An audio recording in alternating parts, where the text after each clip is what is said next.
எல்லாத்துக்கும் வணக்கங்க. இந்த ஒரு விழுந்துருக்கு பண்பட்டு தான் பார்த்தீங்களா, உண்மையில் நல்லா இருக்கேன் இல்லையா அது சொல்லுங்களேன். நான் போய் பார்த்துட்டேன் கேட்டீங்களா. எனக்கு வந்து பெருசாக அந்த அந்த பண்பட்டை தான் பிடிக்கவே இல்லை. அதாவது அதோடய டேஸ்ட் வந்து எனக்கு வந்து ஒத்துக்கலை அப்படின்னு தான் நான் சொல்லணும். நீ காரணம் என்னென்னு கேட்டிங்கன்னா நிறைய ரீசன் இருக்குது.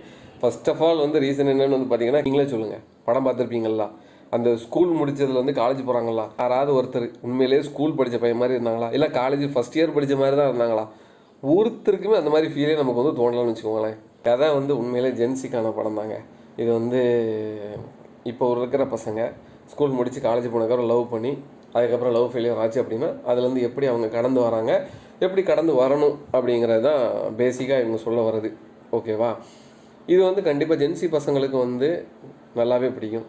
ஆனால் ஓவரால் வந்து பார்த்தீங்க அப்படின்னா நிறைய விஷயங்கள் வந்து என்னடா அந்த படத்தில் வந்து பண்ண சொல்ல வரீங்க அப்படிங்கிற மாதிரி தான் எனக்குலாம் தோணுச்சு. இன்டர்வல் சீனே வந்து எனக்கு வந்து ஒரு பெரிய உண்மையிலே இதுதான் இன்டர்வலா அப்படிங்கிற மாதிரி எனக்கு வந்து தோணுச்சுன்னு வச்சுக்கோங்களேன். ஒரு விஷயம் சொல்லுங்கள், பண்பற்ற ஜாம்னு பேர் வச்சதுக்காக நீங்கள் படம் முழுக்க அந்த ஒரு பெரிய போர்டை பேக்ரவுண்டில் வச்சுக்கிட்டு இந்த ஹீரோ ஃப்ரெண்டு அண்டு நிறைய சீன்ஸ்லாம் வந்து கண்டிப்பாக அந்த போர்டு கீழே உட்காந்து சேரில் தான் பேசணும் அப்படிங்கிறதெல்லாம் வந்து நிச்சயமாக ஏற்றுக்கவே முடியல. அண்ட் அந்த இந்த மாதிரி பெரிய பல்பெல்லாம் வச்சு பண்பற்ற ஜாம் போர்டு அடித்த கடையுமே வந்து என்னோடய வாழ்க்கையில் நான் பார்த்ததே இல்லை.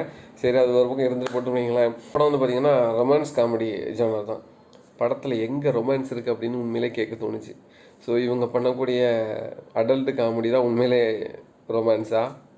ரொமான்ஸ் முழுக்க அவங்க அடல்ட் காமெடியை மட்டும்தான் சில நேரங்களில் பேசிக்கிட்டே இருக்காங்க. இதான் உண்மையிலே ரொமான்ஸ் சொல்ல வராங்களா தெரியல நமக்கு.